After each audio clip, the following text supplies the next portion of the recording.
problem.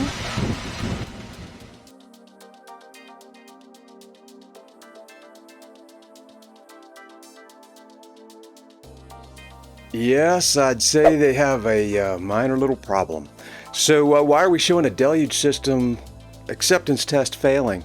It's to kind of balance the need for fire protection versus firewalls. We don't really see firewalls have similar failures because there's no moving parts really. So excuse me for my voice, having a bout with the cold. Gonna fight through it, and hopefully this sounds good for you guys. Let's talk about what we're going to do today. Well, firewalls in the energy industry, they're universal, right? You're going to have them in power plants, chemical manufacturing plants, refineries.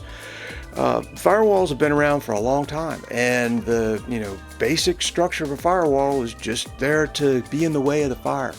So we're going to talk about some of the problems with the old ways of doing firewalls, especially in energy facilities, and then some of the new ways that we can do it. And then I'm going to take you through a analysis that we did for a large utility with many substations, and they had a lot of transformers. They were trying to get a handle on where should they put firewalls, and I'm going to show you a technique that we use to help them figure out the viability of a firewall in terms of cost of risk. So it's going to be a risk-based firewall analysis, and you're going to love it.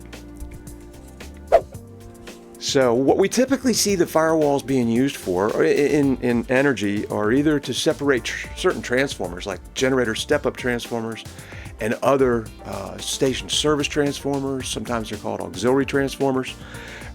Basically, it's to keep the potential for one transformer to taking out more than one. So that was the reason for the firewalls. And sometimes they're out in transmission stations out in the T&D world. And of course, in process facilities and refineries, we see them in appropriate locations. So some of the facilities that we've looked at that can be very, very old. So the design of the firewalls has changed over the years, and seeing around the world how different engineers approach the problem of the fire barrier, it's been interesting. They can be manually erected, they can be poured concrete, they can come in panels of material we call Dur Steel, and we'll get into that later, but basically 4x8 panels that you bolt onto steel columns, and when you're finished you've got an erector set firewall. Alrighty, so the poured concrete firewalls, they're expensive. They can cost about $1 million. They have to have forms built. You have to be careful about underground running into the buried cables and duct banks. So when you're trying to put in a firewall in an existing substation, power substation, just the underground congestion could limit your ability to even install a firewall. So we need to look at some other solutions that don't rely on those deep footers. The deep footers were there for wind load, believe it or not. It's one of the strongest loads on a firewall is the wind load. And they need to be able to withstand hurricanes because our power plants are built in hurricane areas. So they need to be able to withstand whatever wind you're going to use them in. The equipment, now how important the equipment is, if you wanted to go retrofit a firewall, you can't do it really with a live transformer. You need to really be working on that safely. So you have to wait for when that transformer can be taken out of service. And if it's in a chemical manufacturing plant, it's when that process can be taken out of service. Or if it's in a power plant, it's going to be when that plant can be taken out of service. So, that doesn't come very often. And when it does, usually the power's still coming through the transformer to feed all the loads in the plant. So, they're getting an actual outage on critical equipment, even out on the transmission system, sometimes is nearly impossible. So just even if you had the money and the desire and the interest to install the firewall, the opportunities are going to be difficult if you have to build forms and pour concrete and dig footers and go through all the old-fashioned ways and they're tried and true, but they've been around a while, and there might be some quicker, faster, cheaper ways. Isn't that what the engineers say, their motto? Yeah. And the poured concretes, when they were poured and the forms were removed, they're permanent. So they left obstacles there. And with the modern techniques, we can have a temporary wall. It's permanent, but it can be removed as necessary to access the equipment, do maintenance, So there were some times when transformers were actually injured by the firewalls being too close, and it just made it very difficult to do anything about it once you poured those concrete walls. Let's talk about what happens. Well, when you get those walls wrapped around the transformer on three sides, that doesn't allow for much airflow. And when you don't have enough airflow, all the natural convective radiators, they don't work. They don't cool very well. And you'll start to see hot spots. So you go from trying to protect your facility to introducing a hazard that can increase the fire probability. Actually, I worked for a company that, this was many years ago, many decades ago, but what they would do is they'd get the fire brigade out there with hand lines and they'd spray the radiators of their GSU to cool it down so that they had,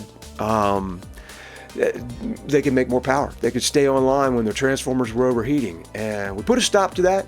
Had to explain to them that when you have dissolved gas in oil and you cool it down quickly, like they were doing with the fire hoses on the radiators, all those little bubbles come out of solution, just like when you pour Diet Coke over a glass of ice. All those little bubbles come out of that solution because it's now getting colder, and the ability for that liquid to hold that gas is reduced. So if you cool that gas, get ready to form bubbles.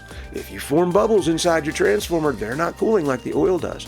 So you may cause a fault just by trying to cool it down, and not to mention the danger of spraying water on a machine that's got 500,000 volts coming out of the top of it. Not a good idea. All right. Now, in some cases, we can get away with not having a deluge system at all, and that's nice because deluge systems require maintenance. You have to test them. They have to be designed properly. If they're ever removed to do electrical maintenance on the transformer, you have to be really careful about putting them back up, and all the nozzles have to be aimed. You have to use a protractor. The drawings have to have the nozzle point position in degrees so that you know where to aim that protractor. There has to be some way to put that system back up the way it was when it came down, or what you're going to get is a deluge system after the first year when it passed its test. Every year after that, the nozzles could be pointing all over the place after they do maintenance. So unless you're really careful about putting these deluge systems back, you really can't count on them. Whereas firewalls, they're there. They're going to just be in the way of the fire or the blast all the time. You don't really need to do a whole lot of maintenance to them. Drainage can make or break a firewall. So just because you've got the barrier doesn't mean that oil can't flow around it. And I've seen that. I've seen transmission and distribution stations where there was a large transformer, a big firewall between two large transformers.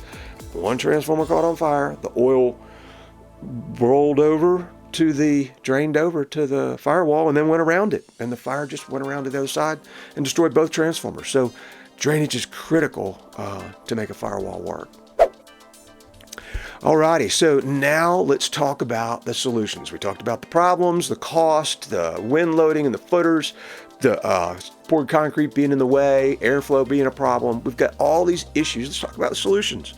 Well, first one I mentioned there is Dur Steel.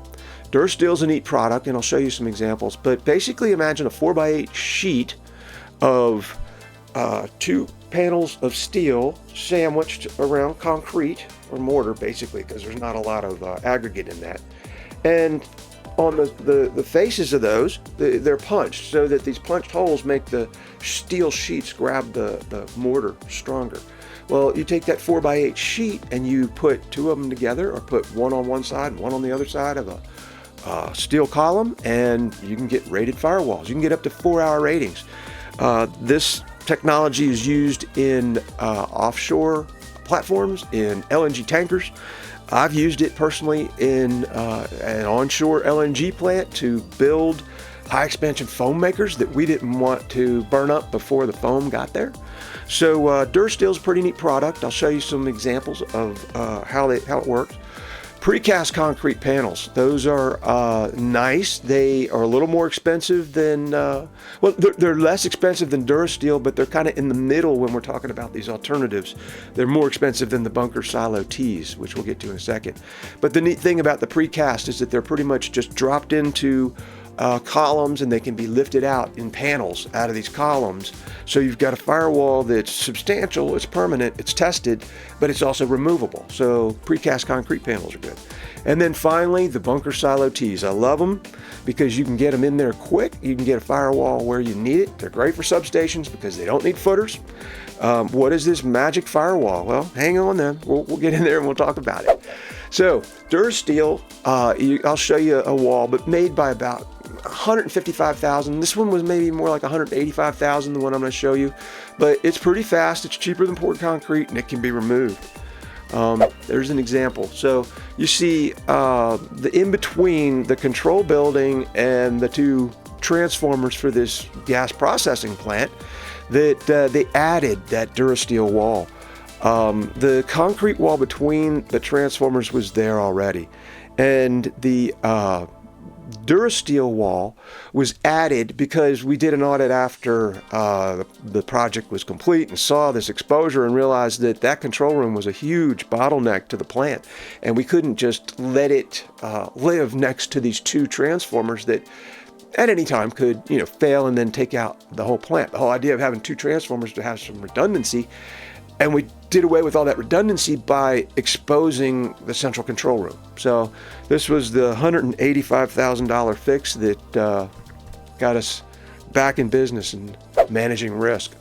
All right, the other kind of panel, this is a little bit cheaper, more around $100,000 for a typical firewall that, depending on the size. Cheaper than Dur Steel, fast, easy to remove. Let me show you what they look like.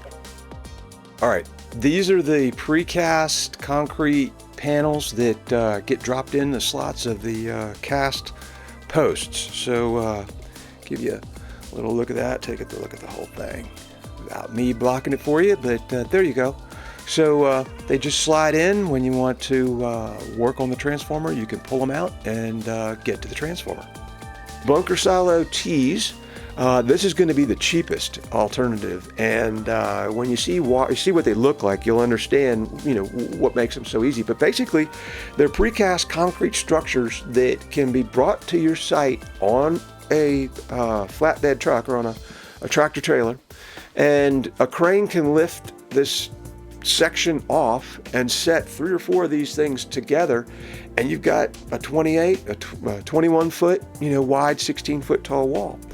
Take a look at what a bunker silo tee looks like. All right, and realize these things are about 16 feet tall, 7 feet wide, 8 feet thick at the bottom, and that's why they don't need any kind of hurricane strapping. You can put it on, it helps keep things from falling over, but the way they are with no straps, they'll withstand the winds of a Cat 2 hurricane and not fall over. So they're easy to set up. You can get into whether you need to put a foundation under it or just kind of compact the gravel, depending on how long you want to leave it there. Excuse me.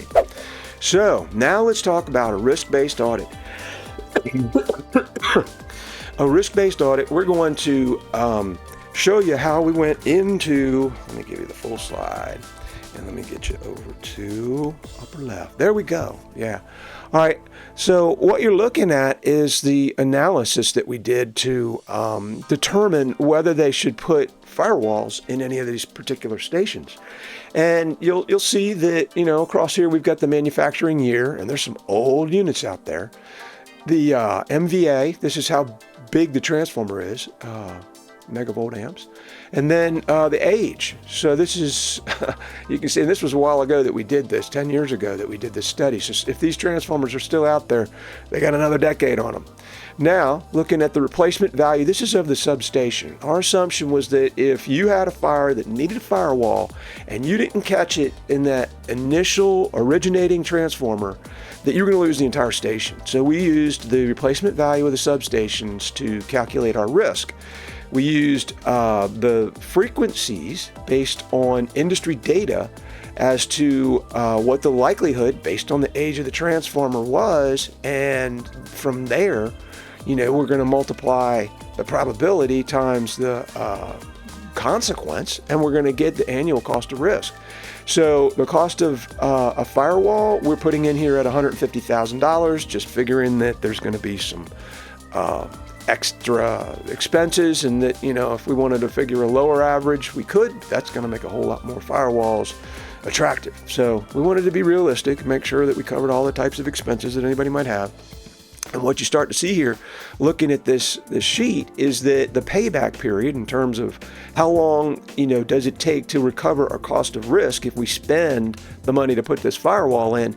You see these are less than a year, these first couple, and then these others, these that are less than 2 years payback. And that's with the $150,000 firewalls. If we're looking at $20,000 and $30,000 firewalls, these things get paid back before a year's up. Now, the interesting thing, you start to see some existing firewalls, right? And what's neat to me is to look back and see, where did the engineers, home in on what was the right kind of risk? Was it a facility that had these 3 to 4 year paybacks? Or was it some of these that had, 2 to 3 year paybacks? You start to see, they didn't really focus on these down here that have even better paybacks, but they weren't doing a risk-based analysis. Right? They were just doing whatever standard said. If you've got 50 feet of separation or 25 feet of separation, you do or don't need protection or walls. So they were just trying to follow standards. And over the years, all the standards changed. And what we ended up with now is a system that, very easily shows them where their focus is, where they need to look at upgrading the transformers or upgrading the firewalls. So let's talk about it. Yep. In summary, the firewalls make a difference when they are needed. If the fire protection system fails to operate, boy, that firewall is a great last defense or second defense to have available. And then there's new design options that are making the older risk issues perfect for reevaluation. So, if you've got any facilities out there that you've just kind of shoved the firewall project on the back burner, now might be the time to dust it off. Leave me a comment and ask me some questions if you want to get into this kind of analysis. I'd be happy to help anybody that wants to learn how to do it. And the risk-based evaluation, it gives you a good idea as to which facilities that you need to focus on. So hope you enjoyed this presentation. I'm going to keep doing them as long as my voice works. And just let me know in the comments if you'd like something more, something less, anything that you'd like covered better. Please let me know. Thanks again.